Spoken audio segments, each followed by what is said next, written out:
दिसतंय सगळ्यांना?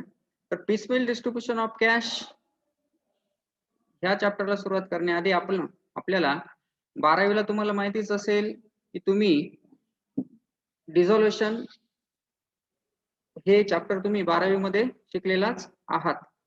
तर पिसमेल डिस्ट्रीब्युशन ऑफ कॅश कडे जाण्याच्या आधी आपल्याला डिझोल्युशन म्हणजे काय ते आधी माहिती करून घ्यावं लागेल, कारण डिझोल्युशन कन्सेप्ट नंतरच पिसमेल डिस्ट्रीब्युशन ऑफ कॅश कन्सेप्ट सुरू होते. तर मग डिझोल्युशन म्हणजे काय? The term dissolution stands for discontinuation. तर डिझोल्युशन ही जी टर्म आहे ही टर्म आपल्याला काय दर्शवते? तर डिसकंटिन्युएशन म्हणजे अनियमितता, और dissolution means two winding up, shut down और क्लोज्ड डाउन. तर डिझोल्युशन म्हणजे काय? तर तुमचा जो व्यवसाय असेल त्याचं तुम्ही वाइंडिंग अप करणे, त्याला शटडाऊन करणं और क्लोज डाऊन करणं. तर हे वाइंडिंग अप, शटडाऊन आणि क्लोज डाऊन हे तिघांचे अर्थ सारखेच असले तरी हे फक्त एका दिवसासाठी नाही, तर कायमचं शटडाऊन करणं, कायमचं क्लोज डाऊन करणं. म्हणजे तुमचा जो व्यवसाय असेल तो व्यवसाय तुम्ही कायमचा बंद करणे याला डिझोल्युशन असे म्हणतात. मग under the partnership act 1932 the dissolution may be either a partnership और ए फर्म. मी तुम्हाला त्या दिवशी सुद्धा विचारलं होतं, आपण पहिले चॅप्टर घेत होतो कन्सेप्ट मध्ये, की is there any difference between partnership, sorry, dissolution of partnership और डिझोल्युशन ऑफ पार्टनरशिप फर्म. सांगता येईल का कोणाला की यांच्यामध्ये काही फरक आहे का? की डिझोल्युशन ऑफ पार्टनरशिप फर्म आणि डिझोल्युशन ऑफ पार्टनरशिप याच्यामध्ये काही फरक आहे का? तर भारतीय भागीदारी कायदा हो का सर? 1932 नुसार डिझोल्युशन ऑफ पार्टनरशिप आणि डिझोल्युशन ऑफ पार्टनरशिप फर्म या दोघांमध्ये 100% बेसिक डिफरन्स आहे. दोघही बरोबर. तर आता ज्या मुलीने उत्तर दिलं ते बरोबर आहे की डिझोल्युशन ऑफ पार्टनरशिप फर्म आणि डिझोल्युशन ऑफ पार्टनरशिप दोघं भिन्न गोष्टी आहेत.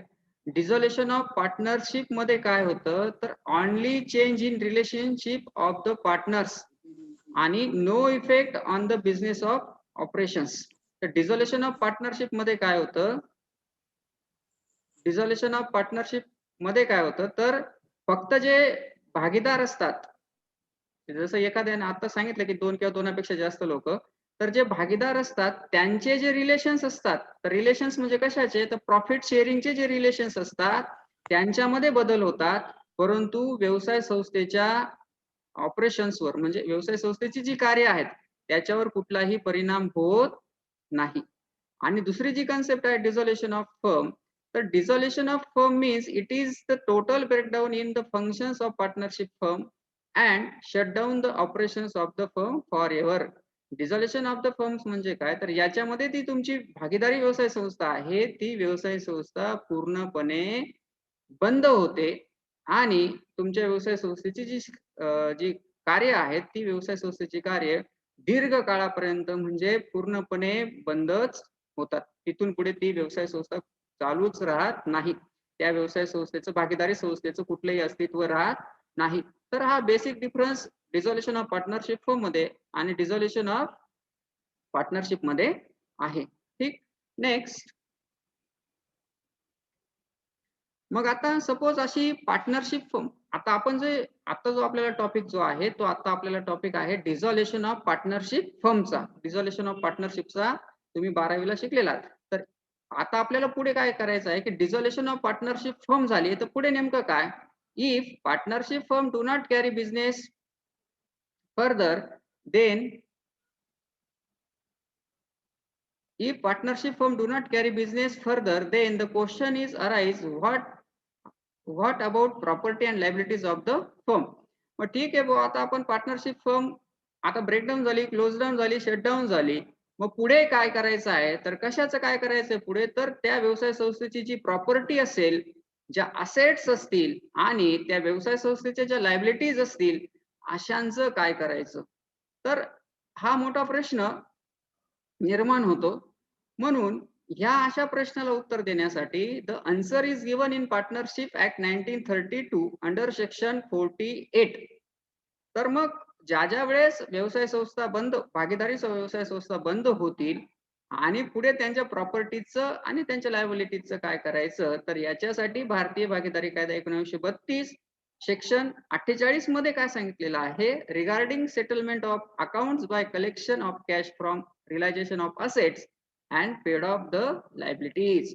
अंडर सेक्शन 48 भागीदारी कायदा 1932 काय सांगतो, तर अशा व्यवसाय संस्थेच्या ज्या असेट्स असतील त्या विकायच्या, तिथून कॅश कलेक्ट करायची आणि पेड ऑफ द लायबिलिटीज, आणि त्या व्यवसाय संस्थेच्या ज्या लायबिलिटीज असतील त्या काय करायच्या, तुम्ही पेड ऑफ करायच्या आहेत. आलं लक्षात? म्हणून ज्या वेळेस एखादी भागीदारी व्यवसाय संस्था बंद होईल त्या वेळेस भागीदारी कायदा 1932 नुसार सेक्शन 48 नुसार त्या व्यवसाय संस्थेच्या असेट्स रिअलाइज करून त्या व्यवसाय संस्थेच्या ज्या लायबिलिटीज असतील त्या लायबिलिटीज पेड ऑफ करणे. ठीक.